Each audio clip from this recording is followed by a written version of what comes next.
फितनतुल ख्वारिज को खत्म करने का वक्त आ गया। दहशतगर्दों की मदद करने वाले मुमालिक का बखूबी इल्म है। वजीर आजम शहबाज शरीफ ने किसी भी दहशतगर्दी पर मुंह तोड़ जवाब देने का ऐलान कर दिया। 26 नवंबर से पहले एस्टेब्लिशमेंट से कायम राबते बानी की एक और केस में गिरफ्तारी पर खत्म हो गए। बैरिस्टर गौहर की डॉनिस पर गुफ्तगू, बानी की नवाज और दादी की मुलाकात का इम्कान मुस्तरद।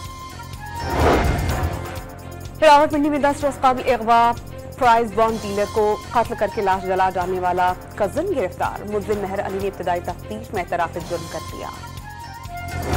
कराची की सुपर हाईवे पर गाड़ी की टक्कर से मोटरसाइकिल सवार बच्चा जा बहा, नौजवान जख्मी। कोरंगी मदीना कॉलोनी में फायरिंग से शहरी चल बसा।